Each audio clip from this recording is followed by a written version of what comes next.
Imagine you're sitting in a perfectly quiet room, the kind of silence that should feel peaceful, but instead, it's screaming. That high-pitched electric hiss is vibrating right behind your eyes, and no matter how hard you try to ignore it, it just gets louder. You've probably been told that there's nothing you can do, that your brain is just wired this way now, and you should just learn to live with the noise. But what if I told you that the noise isn't actually coming from your ears? What if the ringing is a physical glitch in your nervous system?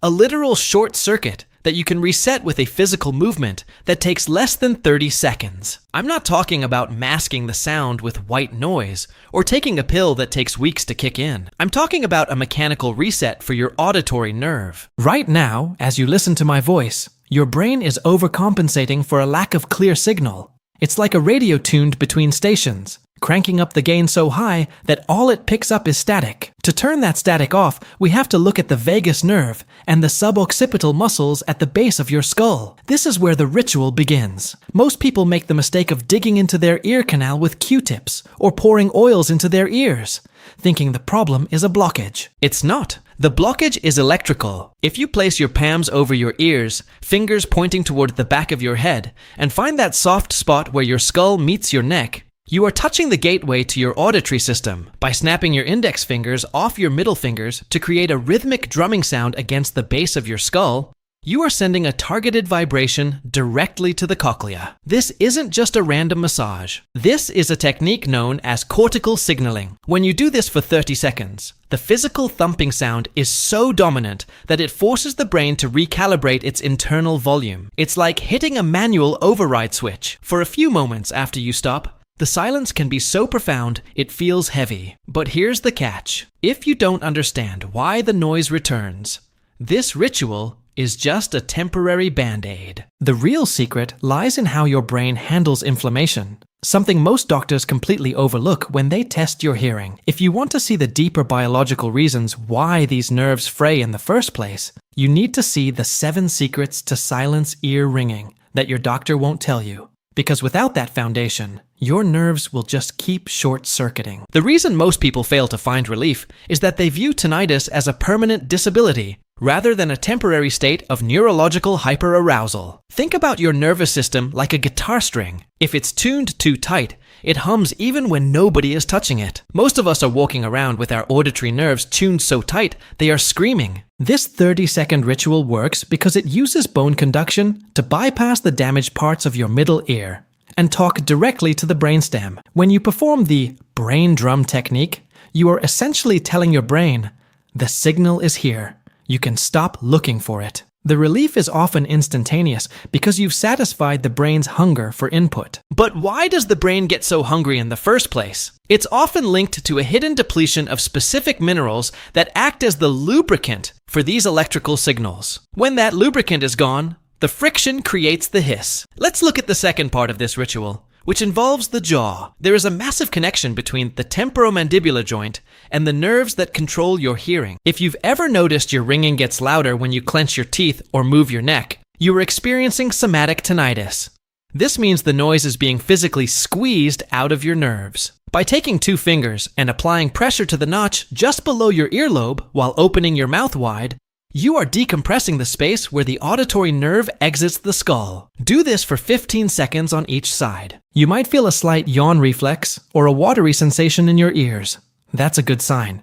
It means the pressure is equalizing. If you combine this jaw release with the drumming technique I mentioned earlier, you are attacking the noise from 2 different neurological angles. It's a double tap to the nervous system that forces a reset. However, even this won't hold if your body is constantly in a state of high alert inflammation. If you find that this ritual works, but the noise creeps back after an hour, it's a sign that your internal chemistry is fighting against you. To fix that, you must look at the 7 secrets to silence ear ringing that your doctor won't tell you, where we break down the specific inflammatory triggers that keep your ears in a state of constant alarm. The military has used variations of these resets for decades to help soldiers deal with acoustic trauma. They know that the human body is a machine, and machines have manual overrides. When you're in a high-stress environment, your body pulls resources away from non-essential systems, like long-term nerve repair, and puts everything into immediate survival. This is why stress makes the ringing unbearable. The 30-second ritual isn't just about the physical movement.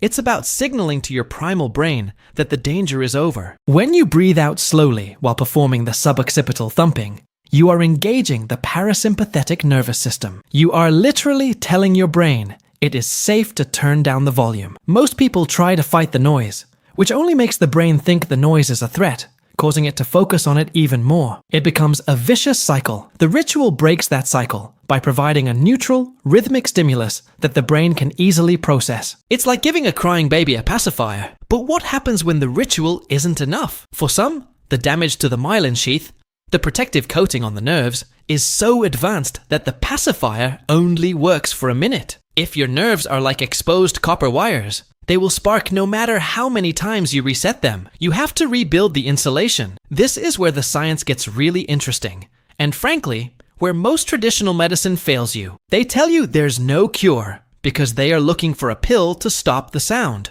rather than looking for the nutrients to rebuild the wire. If you've tried every white noise machine and every earplug on the market and still hear that hiss, it's because you're trying to fix a hardware problem with software. You need to understand the biological building blocks that your body needs to seal those leaks in your nerves. For the exact protocol on how to do that, you need to watch the 7 secrets to silence ear ringing that your doctor won't tell you, as it covers the specific forms of vitamins that can actually cross the blood-brain barrier and start the repair process. Think about the last time you had a truly quiet night's sleep. If you can't remember it, your brain has forgotten what silence feels like. It has been stuck in emergency mode for so long that silence feels dangerous to it. The ritual is the first step in reteaching your brain that quiet is okay. It's a form of neuro-linguistic programming for your ears. When you perform the ritual, you should visualize the sound as a physical flame that you are slowly extinguishing. This isn't just woo-woo advice.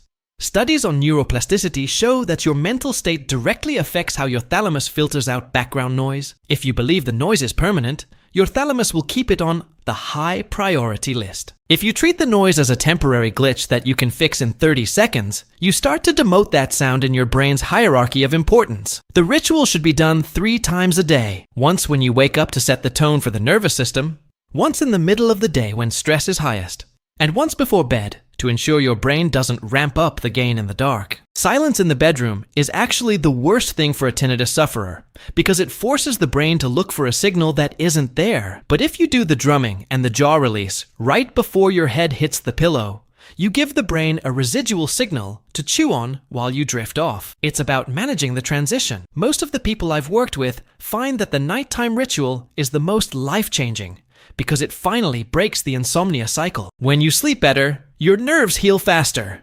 It's a positive feedback loop that replaces the negative one you've been trapped in. You might be wondering why your ENT never mentioned this. The truth is, most doctors are trained to look for tumors, infections, or physical blockages. When they don't find a growth or a massive hole in your eardrum, they hit a dead end. They aren't trained in the delicate interplay between the cervical spine, the cranial nerves, and the auditory cortex. They see the ear as an island, but it's actually the end of a very long, complex electrical road. If there's a pothole 5 miles back on the neck, the ear is the one that reports the bump. This 30-second ritual is like filling that pothole. It addresses the mechanical and electrical reality of your body. It treats you like a biological system, not a collection of isolated parts. This is why people who have had Zumbido for 20 years can find relief in seconds. They finally addressed the right part of the system. But remember, a manual reset is only as good as the machine's overall health. If you are constantly fueling your body with inflammatory oils, high fructose corn syrup, and excessive caffeine, you are essentially throwing sand into the gears while trying to fix them. The ritual gives you a glimpse of what silence feels like.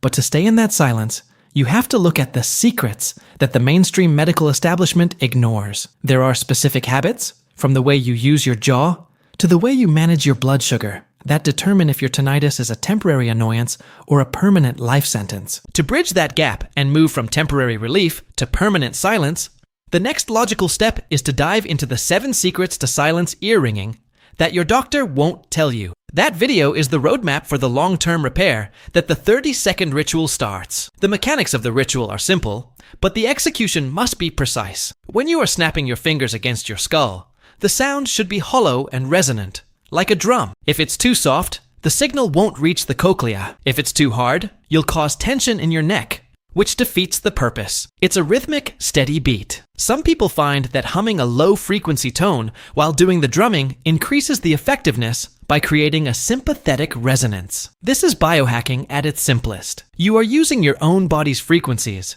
to cancel out the rogue frequencies in your head. It's like noise-canceling headphones, but built into your own anatomy. I want you to try it right now.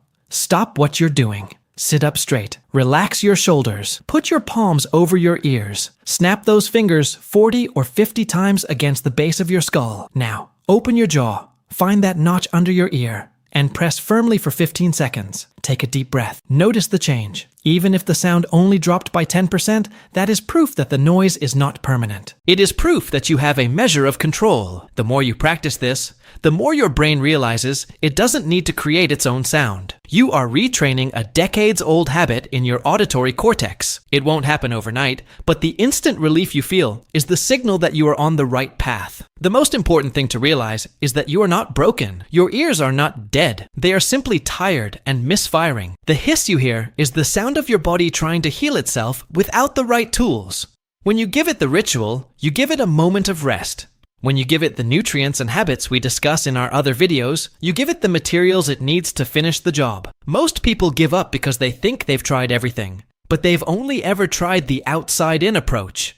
They try to fix the ear from the outside. The 30-second ritual is an inside-out approach. It works on the nerve itself. It works on the brain's perception of that nerve. As you move forward, don't let the bad days discourage you. Sometimes the noise will be louder due to weather, stress, or a poor night's sleep. When that happens, don't panic. Panic is the fuel that tinnitus feeds on. Instead, go back to the ritual. Perform it with the confidence that you have the override switch. Use it as a tool to calm your system down. And once you've mastered the physical reset, you'll be ready for the deeper, more permanent fixes. The noise can be silenced, but it requires a shift in how you view your own biology. You are the operator of this machine. You just need to know which buttons to press. If you found even a second of relief today, that's a victory. Cherish that moment of quiet. It's a sign of things to come. But to make that silence stick, to make it your new reality, you need to understand the full picture. There are hidden triggers in your daily life that are sabotaging your recovery. There are things you are doing right now, perhaps even while watching this, that are keeping your nerves in a state of high tension. To discover what those are and how to neutralize them once and for all, you must see the 7 secrets to silence ear ringing that your doctor won't tell you. That is where we turn this temporary ritual into a permanent lifestyle of silence. Stop letting the noise control your life. Take the next step and watch the video on the 7 secrets right now.